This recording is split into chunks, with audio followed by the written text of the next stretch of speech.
इथे एक बघा 256 हेक्टर मीटर.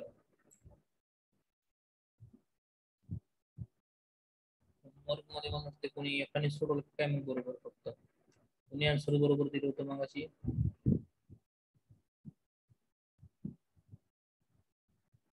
सूक्ष्म बाकी आन्सर बघा चुकवलीत सगळ्यांनी.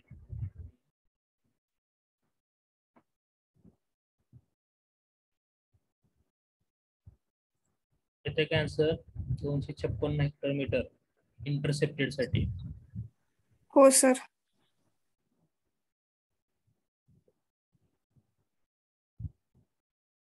10⁻10⁶ कॅन्सल होईल 100. हा बरोबर डायरेक्ट इथंच कॅल्क्युलेशन होती त्याला नुसतं 100 निघून जाईल. ठीक आहे 256 येईल. ओके तर टोटल येईल 512 हेक्टर मीटर. ओके त्याच्यामध्ये कोणाला डाऊट आहे का बघा प्रॉब्लेम मध्ये.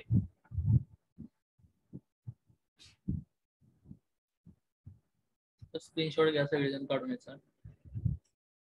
आज आपण सेकंड मिनिटला सुरू करतोय युनिट नंबर 2. चॅप्टर टेस्ट 1 सगळ्यांनी सोडवली का बघा अपलोड करा. मी आज चेक करणार आहे सगळे किती जणांनी सोडवली ती अपलोड केली. असाइनमेंट नंबर 1 सुद्धा असंच अपलोड करून टाका. Assignment number 1 chapter test number 1 आणि तुमचं ते 2 एक्सपेरिमेंट. तिसरा एक्सपेरिमेंट अपलोड केलाय का मी क्लासरूम वरती.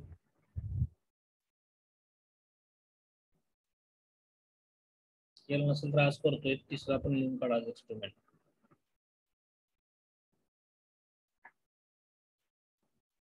ओके झालं का सगळ्यांचं हे लिहून.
Over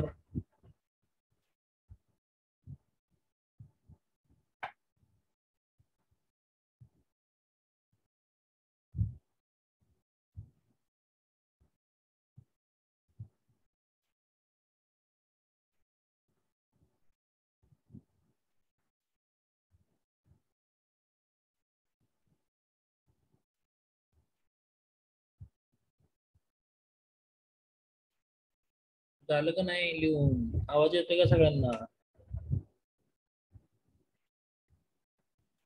yes sir.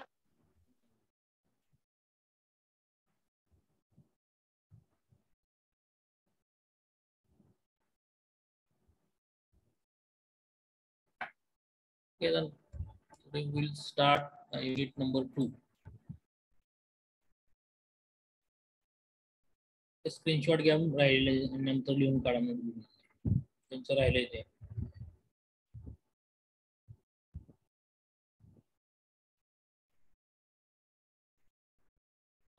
सेकंड मिनिटचं नाव काय आपलं बघा.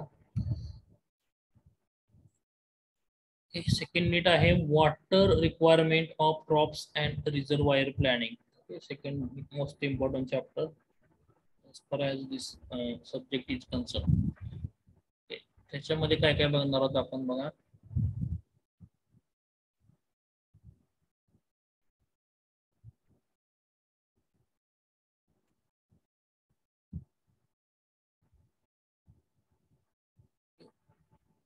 टू 2.1 मध्ये काय बघणार आहोत क्रॉप वॉटर रिक्वायरमेंट म्हणजे काय बघणार आहोत. त्याच्यामध्ये cropping seasons, crop period, base period, duty, delta, जे काय terms related to this crop water requirement, त्याच्या डेफिनेशन्स आहेत. It is come under this 2.1. नंतर फॅक्टर अफेक्टिंग द ड्युटी म्हणजे काय बघूयात. Problem on water requirement, okay, and capacity of the canal. Okay, ह्याचे काय न्यूमेरिकल आहे, याच्यावरती आपले 2 प्रॅक्टिकल आहेत, 3 प्रॅक्टिकल्स आहेत. ओके, बघूयात आपण सायमल्टेनियसली. नंतर 2.2 मध्ये आहे methods of application of irrigation water and its assessment. Okay, इरिगेशनच्या कुठले कुठले मेथड्स आहेत असेसमेंटच्या, that should be seen in this 2.2. नंतर 2.3 मध्ये आहे survey for irrigation project. Okay, एखादा इरिगेशन प्रोजेक्ट म्हणजे डॅम आहे, डॅम कन्स्ट्रक्ट करायचा आहे, त्यासाठी कुठली सर्वे केले जातात, that will be seen in this 2.3. Data collection, कुठला डाटा लागतो इरिगेशन प्रोजेक्ट साठी, so that will be seen in this 2.3. Okay, then 2.4 मध्ये एरिया कॅपॅसिटी कर्व म्हणजे काय बघणार आहोत आपण, त्याचा यूज कशासाठी केला जातो, ओके, त्याचे ॲडव्हान्टेज वगैरे काय ते बघूयात 2.4 मध्ये.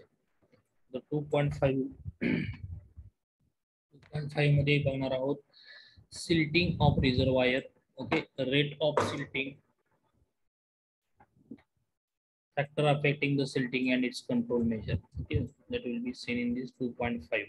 नंतर आहे तुमचा 2.6 control levels in the reservoir. Okay, reservoir मध्ये कुठल्या कुठल्या लेवल्स असतात, dead storage level, live storage असेल तुमचा, मॅक्झिमम स्टोरेज लेवल, हाय फ्लड, जे काय लेवल्स आहेत रिझर्वायर मधल्या, that will be seen in दिस 2.6. 2.7 मध्ये त्याच्यावरती सिंपल न्यूमेरिकल आहेत. Okay, which will fixing of control levels, जे काही कंट्रोल लेवल्स आहेत त्याच्यावरती न्यूमेरिकल आहेत, that is of 2.7. so this is all about unit number 2. Okay, one we will see today 2.1. some definitions are there, we have to see. त्याच्यामध्ये course outcome तुमचे काय आहेत बघा. after learning this subject you must know, or you understood, or you can verify, or you can able to understand, okay, or explain all this course outcome. Okay, काय करता आलं पाहिजे तुम्हाला, estimate crop water requirement in the given situation. Okay, given सिच्युएशनला तुम्हाला crop वॉटरची requirement find करता आली पाहिजे. This is your first outcome. Then estimate capacity of the canal for the given data. कॅनलची कॅपॅसिटी तुम्हाला कशी काढता आली पाहिजे after learning this particular unit. then undertake conduct survey for the given irrigation project. Okay, एखादा irrigation project तुम्ही construct करत आहात, त्यासाठी लागणारा तुम्हाला सर्वे, कुठले कुठले सर्वे तुम्ही करायचे असतात, that should be understood in this unit. then calculate the reservoir capacity from the given data.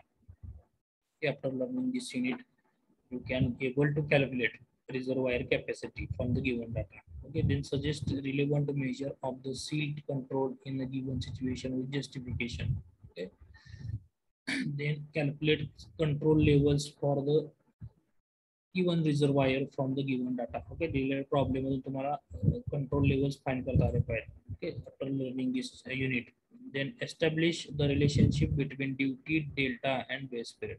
त्याच्यामध्ये तुम्हाला रिलेशनशिप फाइंड करता आलं पाहिजे. तर you can establish this relationship between duty, delta आणि बेस पिरियड. ते काय आपण बघूयात आता. So these are the some outcomes after learning this unit you can able to understand, or you can justify these statements. Okay, after learning this unit number 2. Okay, so we will start with 2.1. Okay,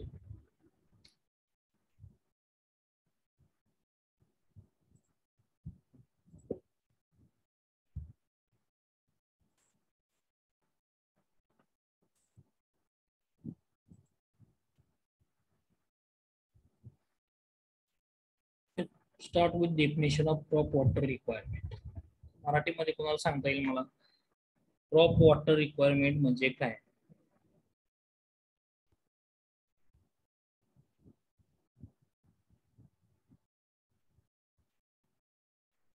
सांगता येईल, fast सांगायचं, त्याच्या आधी पण आपण discussion झालं होतं.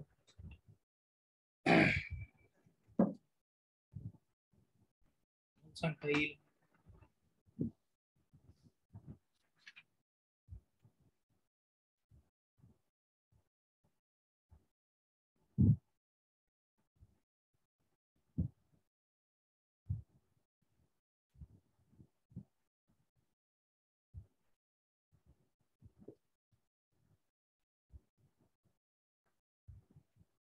मराठीमध्ये सांगितलं चालेल.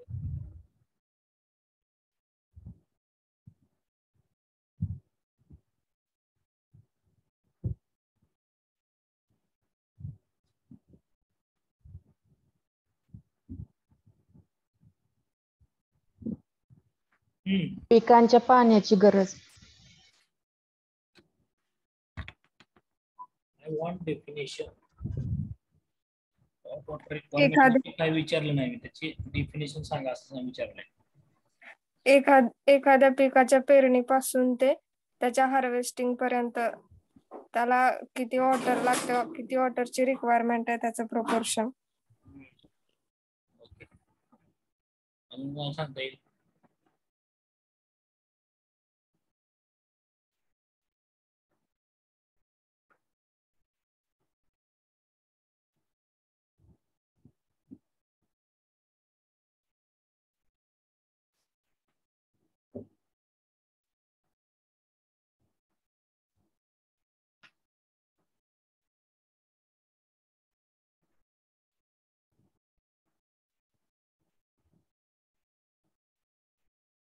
एखादं पीक वाढवण्यासाठी त्याला काय काय लागतं, बेसिक नीड्स काय आहेत त्या पिकाच्या. एखादं रोपटं लावले मी, ते रोपटं लावल्यापासून काढणीपर्यंत त्या पिकाला काय काय लागतं. Water, sunlight, soil contents. त्यातलं मेन फॅक्टर काय आहे? Water. Okay, so without water no one crop is growing. कुठलंही पीक तुमचं वाढीसाठी तुम्हाला वॉटर हे फार महत्वाचा घटक आहे. Okay, so whatever water that is required by any crop during its life cycle, म्हणजे त्याच्या पेरणीपासून काढणीपर्यंत जे काय वॉटर तुम्हाला लागणार आहे त्या पिकाला, that is what your crop water requirement. Okay, आता ती प्रत्येक क्रॉप साठी वेगवेगळी असते. Okay, different crops grows in different season. प्रत्येक क्रॉप हे वेगवेगळ्या सीझन मध्ये ग्रो होतात. अकॉर्डिंगली त्याची रिक्वायरमेंट आहे ती चेंज होते. त्याला ज्वारी आणि शुगर केन. ओके, ज्वार आणि शुगर केन हे जर दोन पिकं घेतली मी, त्याच्यामध्ये कोणाला वॉटर जास्त लागेल? शुगर केनला. Sugar cane. याचं ड्युरेशन कोणाचं जास्त आहे? Sugar cane. शुगर. सो वॉटरची जी काही रिक्वायरमेंट आहे ती ते पिकाच्या टाईप वरती अवलंबून आहे आणि त्याचं ड्युरेशन. ओके, आणि ते कुठल्या सीझनला ग्रो होते, that should be considered. Okay, all these points were considered while calculating the crop water requirement. Okay, so term crop water requirement means the total quantity and the way in which the crop requires water from the time of its sown to the time of it harvesting or harvested. त्याला लावणीपासून काढणीपर्यंत जो काही time असतो त्या time मध्ये जे काही water लागणार आहे त्या पिकाला, that is what water means total quantity जी काही लागणार आहे, that is what your crop water requirement. Okay, definition कळाली का सगळ्यांना? What is mean by crop water requirement.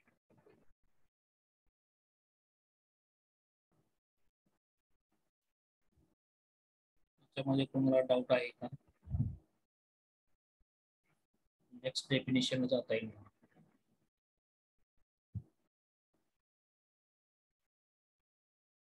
What is mean by crop water requirement कळालं का सगळ्यांना?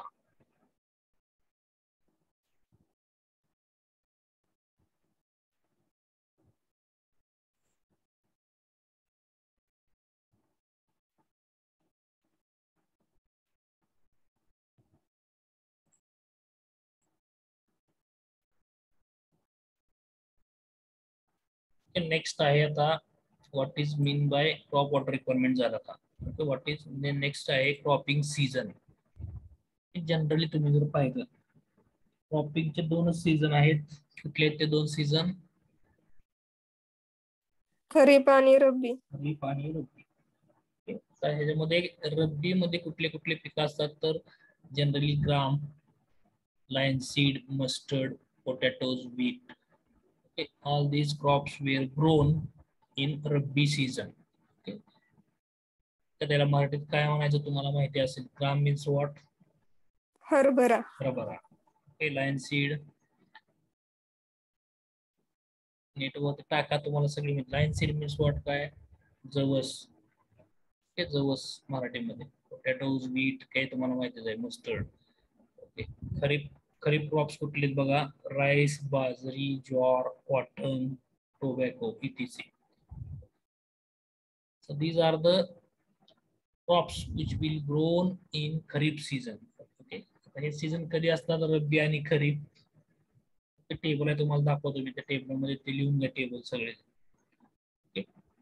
So kharif crops are also called as what, summer crops. Kharif क्रॉपला आपण म्हणतो summer crops, and rabi क्रॉपला म्हणतो आपण winter crops. Okay. So Kharif crops requires more water. लक्षात घ्या, इथं फार महत्त्वाचा पॉइंट आहे. Kharif crops require more water than Rabi crops. Okay, so depending upon the season, okay, water will be vary for different crops. So आता खरीप season आणि रब्बी season कधी असतात, त्याचा पिरियड काय असतो, नेक्स्ट टेबल मध्ये तुम्हाला दिसेल. इथं you can note down this. Numerical सोडताना हे तुम्हाला महत्वाचं आहे. बेस पिरियड महत्वाचा आहे, आणि त्याचं ते लागणारी कुठली पिकं आहेत आणि तिथलं वेदर कुठलं आहे हे तुम्हाला माहिती असणं गरजेचं आहे. सो नोटबुक मध्ये हा टेबल काढून घ्या सगळेजण. सिरियल नंबर, सीझन, त्याचा पिरियड किती असतो, त्याचा बेस पिरियड किती असतो, त्याचं वेदर काय असतं त्यावेळेस, आणि कुठली पिकं घेतली जातात. Can note down this in your notebook. पहिला जो सीझन आहे, okay, these are the cropping seasons and crops in Maharashtra. Okay, we have to consider only Maharashtra state here. Okay, so serial number 1, that is season आहे पहिला खरीप. Okay, so खरीपचा पहिला period बघा किती असतो. खरीप season सुरू व्हायचा कालावधी आहे 15 जून. ओके, लास्ट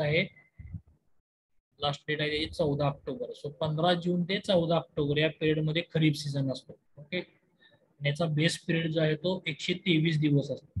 हे फार महत्वाचं आहे. You have to remember this base period for kharif. MCQ ला येऊ शकतं, किंवा प्रॉब्लेम मध्ये तुम्हाला ज्यावेळेस सोडवणार असेल त्यावेळेस बेस पिरियड कधी कधी देत नाही, तर तुम्हाला हे पाठ करावं लागेल value. Okay, for kharif season base period will be 123 days. Okay, आणि तिथलं वेदर जे असणार आहे खरीप मधलं त्यावेळेस वॉर्म असणार आहे आणि ह्युमिड असणार. खरीप सीझन मध्ये वेदर कंडिशन काय असणार आहे, वॉर्म आणि ह्युमिड. ओके, आणि त्याचे कॉमन क्रॉप्स कुठले घेतले जातात बघा, rice, jowar, cotton, toor, groundnut, maize, bajri, etc. Okay, these are the crops which will be grown during the kharif season.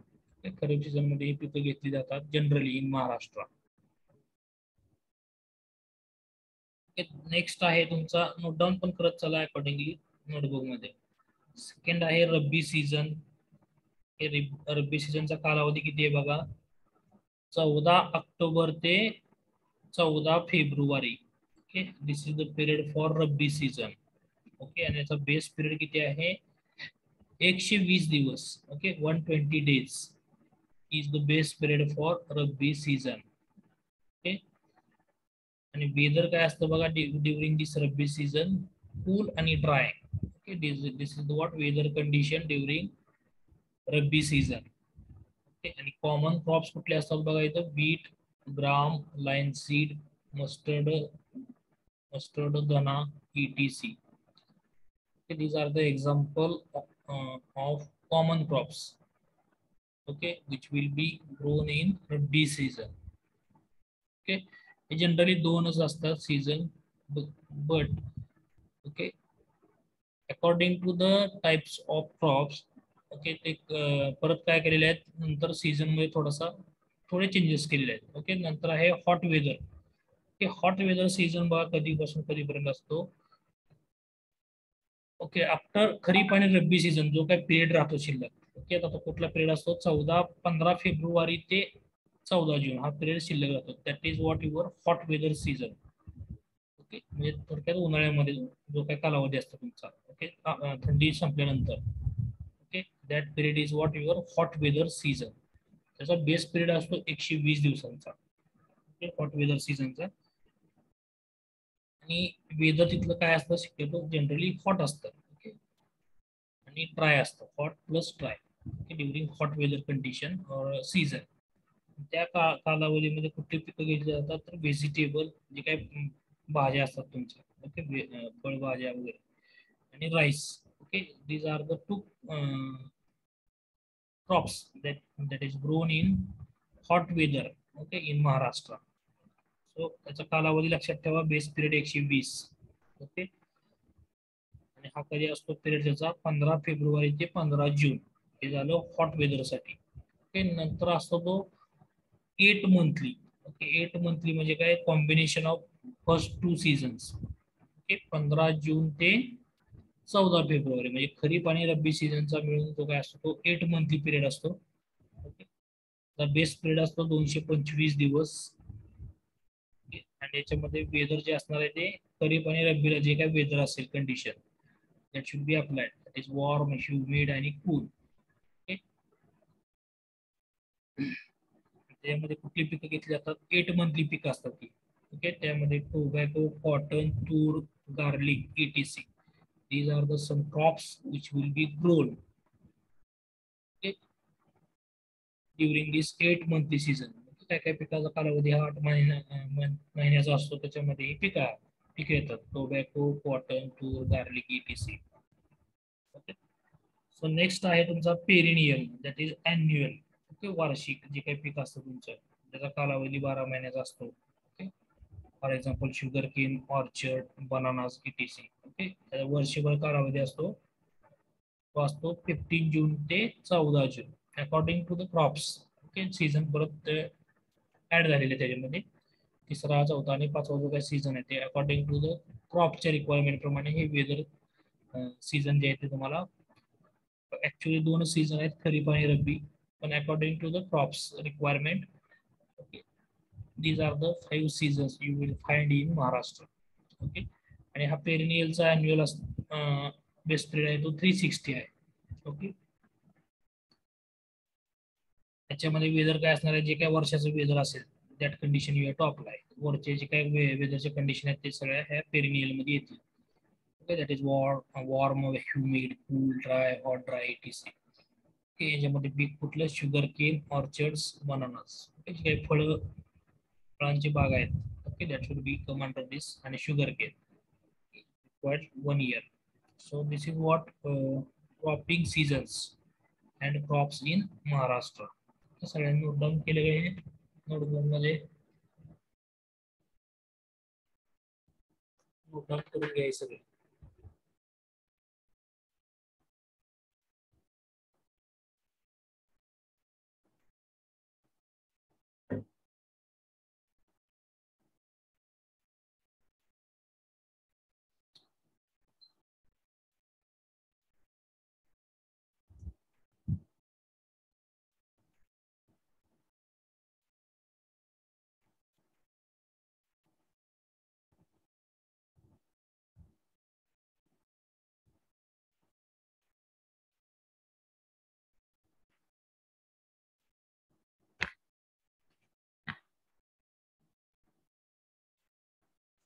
You have to remember this dates. खरीपसाठी 123 best period असतो, रब्बीसाठी 120, हॉट वेदरसाठी 120, 8 मंथ साठी 225. Okay, 25 days, 225 days. आणि perennial that is annual season जो असतो तुमचा, 360 days असतात. Okay, आणि ही पिकं पण लक्षात ठेवा, प्रॉब्लेम तुम्हाला पिकं क्रॉपची नावं दिली असतात, accordingly you have to choose the base period. Sugar cane दिला असेल तर बेस पिरियड तुम्ही किती घेणार, 360 घेणार. ओके, बीट दिला असेल तर 120 घेणार. Okay, accordingly you have to choose the base period. Okay, types of crops, जे काही क्रॉप्स तुम्हाला दिलेले प्रॉब्लेम मध्ये त्याच्यानुसार हा बेस पिरियड तुम्हाला घ्यायचा आहे. त्यासाठी 8 टक्का तुम्ही लिहून घ्या सगळेजण. ओके, ओव्हर दिस नोट डाऊन केलं का सगळ्यांनी.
नेक्स्ट टर्म्स आहेत तुमच्या what ever terms which is required for water planning. Okay, याच्या काय बेसिक डेफिनेशन्स आहेत that will be scene now.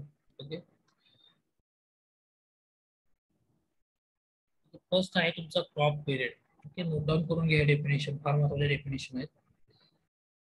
First आहे तुमची definition crop period. Okay, crop period म्हणजे काय, जो काय कालावधी त्या पिकाला लागणार आहे, that is your crop period. Means what, it is the period in number of days. It is the period in number of days. Period कशामध्ये मोजता येते तो number of days मध्ये, not in hour or second. So it is the period in number of days that crops takes.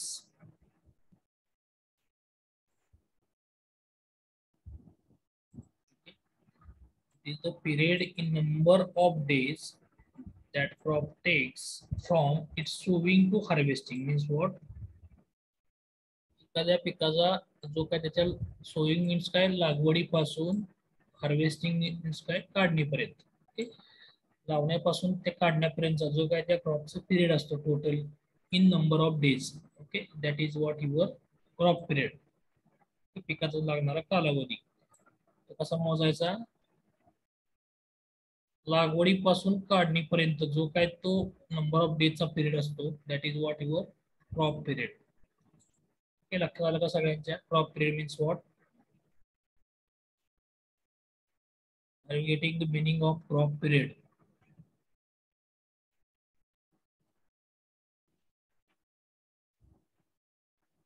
Okay, लागवडीपासून काढणीपर्यंतचा जो काही कालावधी असतो दिवसामध्ये, that is what your crop period. Okay, note down करून घ्या डेफिनेशन सगळेजण.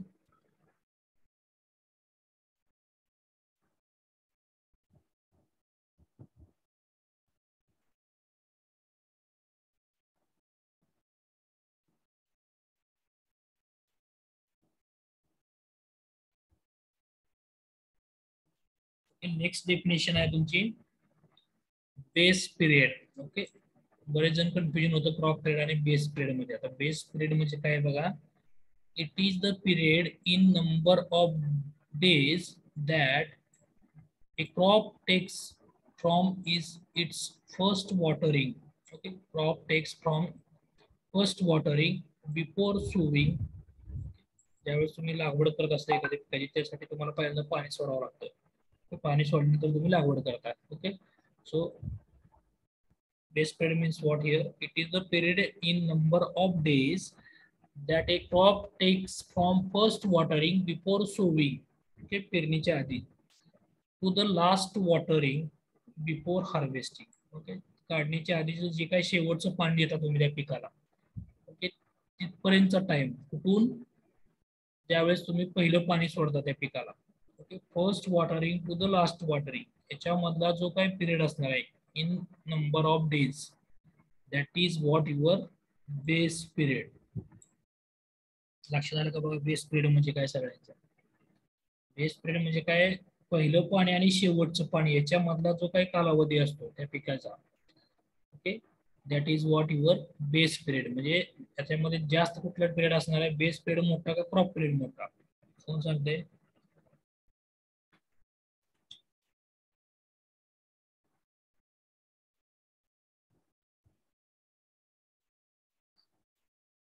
बेस पिरियड जास्त असणार आहे का क्रॉप पिरियड जास्त असणार आहे? Crop period. So base period is always less than crop period. Okay, लक्षात ठेवा सगळे. त्याच्यामध्ये कोणाला डाऊट आहे का बघा, दोन्ही डेफिनेशन मध्ये पहिल्या क्रॉप पिरियड आणि बेस पिरियड मध्ये कन्फ्युजन बऱ्याच जणांचं होतं. सर, सगळ्याच क्रॉप्स ना बेस पिरियड असतो का? बेस पिरियड सगळ्याच क्रॉपला देतो. पिकाला पाणी आपण देतोय म्हणजे बेस पिरियड सगळ्याला आलाच नाही. ते फर्स्ट वॉटरिंग बिफोर सोईंग म्हणजे काही काही पिकांना लागवड करण्याच्या अगोदर देत नाहीत. काय काय वेळेस काय करतो आपण, पीक लागवड करतानाच पाणी देतो, तो पिरियड कन्सिडर करायचा तुम्ही तिथं. म्हणजे पहिलं पाणी तुम्ही पिकास कसं आहे, पीक लावायच्या आधीपासून किंवा नंतर, ह्या भाग लक्षातच ठेवू नका. फर्स्ट वॉटरिंग ते पीक कुठलं का असणार, त्याचं फर्स्ट वॉटरिंग आणि लास्ट वॉटरिंग. ओके, त्याच्यामधला जो काही पिरियड असेल that is your base period. तुम्ही पीक लावल्यानंतर पाणी द्या पहिलं, किंवा पीक लावायच्या आधी पहिलं पाणी द्या. ओके, काय काय पिकांना आधी पाणी द्यावं लागतं लावायच्या आधी, आणि काय काय पिकांना लावताना आणि काय काय लावल्यानंतर द्यायचं असतं. ओके, सो आपल्या लक्षात काय ठेवायचं आहे, फर्स्ट वॉटरी आणि लास्ट वॉटरी त्याच्यामधला जो काही पिरियड आहे that is your base period. आलं का लक्षात? Yes sir.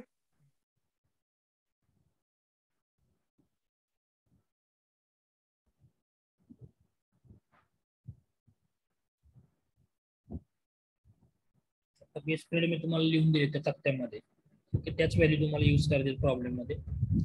शुगर केन असेल तर 360. ओके,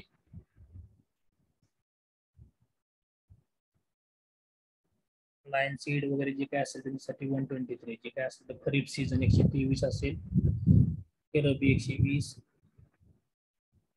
8 मंथली, आणि ते 8 मंथली म्हणजे काय 225 असेल, दोन्हीची ऍडिशन असते खरीप आणि रब्बीची. अॅन्युअल असेल तुमचा 307 दिवसाचा असतो period, base period sugar cane साठी वगैरे. Okay, orchard. So these are the what crop period आणि base period for that particular crops. Next आहे तुमची डेफिनेशन ड्युटी आणि delta. We will see in next lecture. फार महत्वाची कन्सेप्ट आहे ते, ड्युटी म्हणजे काय आणि डेल्टा म्हणजे. तर नेक्स्ट लेक्चर मध्ये बघूया त्या डेफिनेशन्स. सगळेजण अटेंडन्स द्या मला आता.